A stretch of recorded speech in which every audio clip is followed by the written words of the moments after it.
Hey guys, it's me, Caitlin, and welcome to my horse buying series. In this video in particular, we're going to be talking about what to look for when you go try horses in person. So we're going to assume that the horses that you're looking at are started under saddle, they're rideable, that sort of thing, just to make things easy. So when I go ahead and make the appointment to look at a horse, I prefer to see the horse be brought out of the stall, be brought out of the field.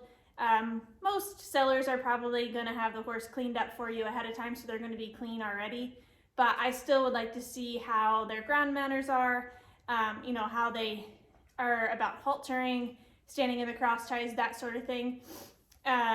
So when the seller pulls the horse out, the first thing I do is just do a once over and see if there's anything super dramatic that stands out to me, like they have a splint on their leg, they're toed in, toed out, just some real obvious confirmation things that maybe you didn't know about or you didn't notice in the pictures or the seller didn't make you aware, that sort of thing. And I run my hands down their legs, I feel for any swelling, anything, real obvious that is gonna stand out.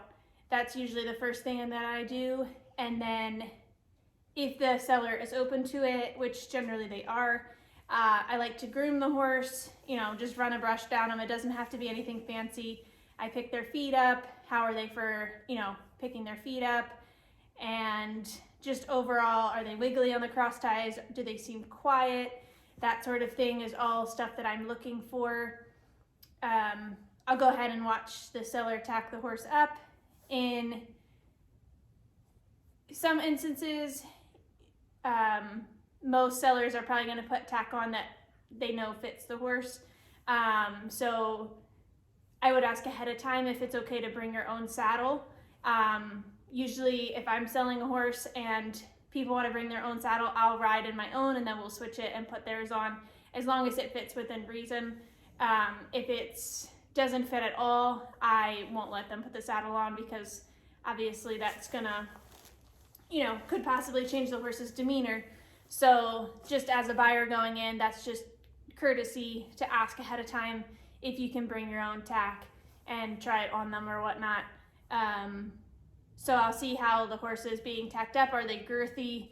Do they pin their ears and the saddle goes on? Those are all signs of things to look for. And then again, just watch how the horse moves around, and keep asking the seller questions throughout all of this, even if they're repetitory, because you want to, see if the seller is going to keep what they're telling the same.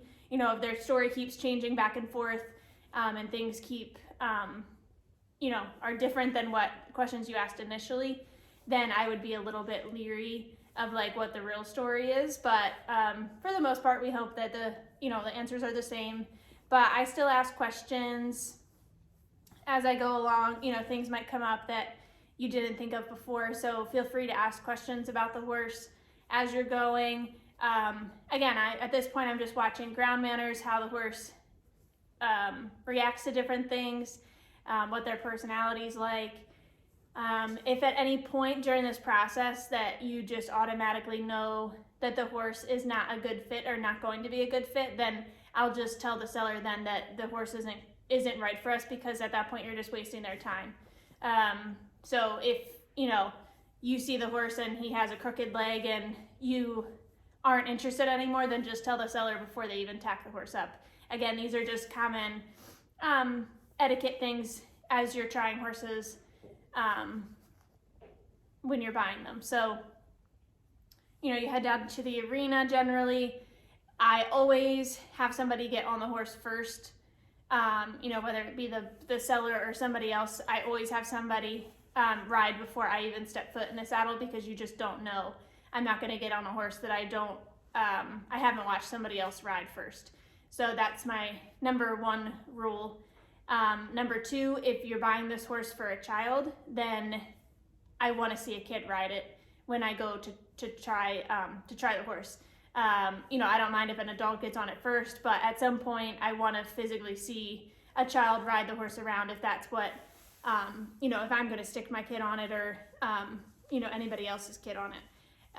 So be aware of that as well. And again, just ask that up front when you make the appointment with the seller. Say, hey, I'd like to see a child ride this horse because that's essentially what I'm buying it for. Most of them wouldn't care, but I do like to try to be upfront about that. So again, as the seller or whoever is riding the horse around for you, do they lunge the horse first? Or do they just get on it? How is the horse at the mounting block? Does the horse seem quiet? Is it willing? Are they on a loose rein? That sort of thing. I want to see the horse pretty much do everything that the seller advertised it for and everything that you are buying the horse for. So if you are specifically buying the horse for trail riding, then I want to see the horse on the trails. If you're buying the horse to do trail obstacle challenges, then I want to see the horse do obstacle challenges. But generally, walk, trot, canter comes first. So I'm looking for soundness, number one. Number two, I'm looking for the horse's way of going. Do they seem easy to ride? Do they take a lot of leg? Are they super forward? Again, I'm just kind of comparing the videos that I've seen, the questions that I've already asked to what I'm seeing in person to make sure it all matches up and it's something I would want to pursue for my client. So after the seller rides the horse around, generally they'll ask you if there's anything else you want to see, which at that point, if there is stuff you want to see, then and ask them. If you are happy with how the horse went and you are comfortable getting on, then say, no, I'm good. I'd like to get on and try the horse out. Again, if you reach this point and the horse just doesn't even look like a good fit for you, then I would tell the seller then, I'm not interested. I don't think he's a good fit. Then I don't want to waste your time. And generally they'll be happy that you told them in advance instead of making the horse ride you around for another 20 or 30 minutes. So just be honest and upfront about that sort of thing. So we'll assume that, you want to continue. Again, I'll try the horse. Again, I see how they are with a new person. Generally, I'm not just gonna, get on the horse and jam them in the bridle and tighten the reins up and all that sort of thing. I'll get a feel for the horse, let them walk around on a loose rein as long as I feel comfortable. I want to see how the horse goes on a loose rein. And I also want to see how they are when I pick them up, but I'm not going to do that, right off the bat. I'll walk them around a little bit. I'll see if they move off my leg when I put it on them, just at a walk. I'll make sure I can stop the horse. I'll check their brakes just at a walk. Those are all things I check before I even, continue. And again, if I'm feeling comfortable, I'll trot and canter the horse both directions. I want to see how the horse feels. Do I feel anything kind of wonky or unsound about the horse's way of going? And do I feel comfortable? And I'll ask, if my client's trying the horse, I'll ask them the same thing. You have to be kind of brutally honest with yourself about the horse at this point because, you've reached the point where the next step would be, a pre-purchase exam and bring the horse home. So be very honest with yourself about how you're feeling. I generally worry more about how you connect with the horse than the horse's capabilities because sure, you might be able to go buy a super fancy show horse and all that good stuff, but if you don't connect with the horse, none of that really matters. If you have a horse that you can connect with and you enjoy riding and you feel comfortable on, then the other stuff doesn't really matter. You can make a good horse.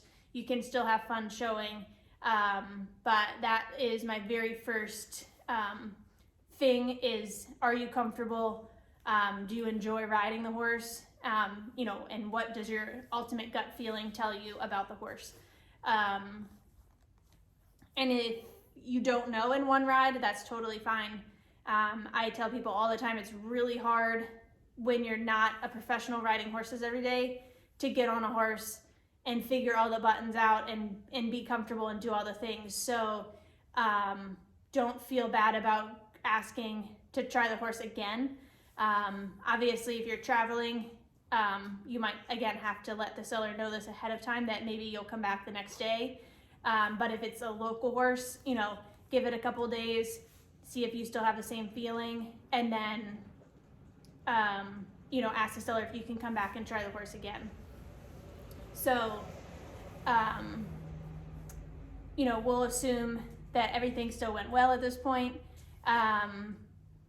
You've walked, trot, cantered the horse. Again, if you're looking for this horse for trail riding in specific, maybe ask the seller, hey, can I come back and take this horse on a trail ride, or can I meet you somewhere where we can trail ride it? Especially at this point, since you've walked, trot, cantered it in the arena, you feel safe on it. It would be a good opportunity to take advantage of that if the seller is willing to do so. But I would most definitely, if you're planning on trail riding this horse, to try it on the trails. And you could either, ride the horse yourself, or maybe ride a different horse and just watch the seller take the horse on a trail ride or something. But those are generally things I look for and things that I ask myself or my client when we're trying horses. And another thing to think about is, how the horse rides. Is it a super push ride? Is it a little bit of a forward ride? Is it something that you're used to and comfortable with? If it's a little bit of a different horse than you're used to, but you still feel comfortable on it, then that's kind of all that matters, in my opinion. But definitely, take your time at this point and really make sure that it's something you want to pursue. And then I think at this point, you finished your ride, you take the horse back to the barn, spend a little bit of time with it in the cross ties, see how it is to be untacked, that sort of thing. But again, if you're at this point and you're not interested in the horse at all, then I would just let the seller know as soon as you can that you're not interested. But there's also no reason that if your gut tells you that this is the right horse, to let the seller know right then and there, hey, I'm really interested. I'd like to, move forward with a pre-purchase. What is your process about it? So, don't be afraid either way. Or if you need more time, then just tell the seller, hey, I need a little bit more time to think about this, and most of them are more than happy to do so. Things at this point that I don't, want people to fall into is putting deposits down on a horse. Be very clear and ask questions about the seller, about their policies behind deposits. Is it refundable? Is it non-refundable? And don't feel pressured if they tell you that they have other people looking at the horse, that you have to put a deposit down. I don't ever want myself personally or my clients to feel pressure about a situation and then make the wrong decision. So don't let that, get in your way of, forcing yourself to make a wrong decision. So, if you're interested in the horse, check with the seller about their policies behind the deposits and then how to go about scheduling a pre-purchase. There's a lot of different ways that people do things. Some people don't care about the deposit and they'll let you do the pre-purchase and then go from there. Other people are going to ask you for a deposit up front to hold the horse for a certain amount of time, just so they don't get burned on their end either, which, I've been on both sides of it, so I understand, but I am upfront with sellers about that ahead of time, just so I can be clear and knowledgeable myself. So that would be how I would go about trying a horse. And like I said, take your time with it. The ultimate thing is, if you feel comfortable with the horse, is the horse something you see yourself enjoying? and what does your gut ultimately say. If you have multiple horses that you're going to try, then let the seller know that. Try all the horses and maybe write positives and negatives down on each one after you leave. The other thing that I do is I take videos, or have somebody take videos while I'm trying the horse, just so I can see, maybe see things I didn't feel, that sort of thing. And then when you go try horses, I would also recommend taking preferably a professional with you. If you don't have a professional that you can take, then take a good friend that is going to be honest with you and has some horse knowledge and has, bought horses before, that they can kind of be, be of help to you. And then the other thing that I sometimes will do, if that I forgot to mention before, is sometimes when I'm trying a horse, I will sometimes take a jacket or a coat or something and just hang it up in the arena on the fence or on a jump standard, just to see how the horse reacts to having something different. Do they spook at it? Maybe have something a little bit out of place in the arena and just see how the horse reacts to it. I do like to do that sometimes when I'm looking at certain horses. And like I said, I forgot to mention that earlier, so we'll throw it in now. But hopefully this helps you when you go try horses.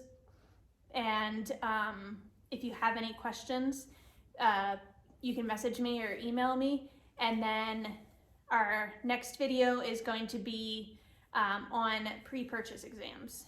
So thanks for watching, and stay tuned for the next video.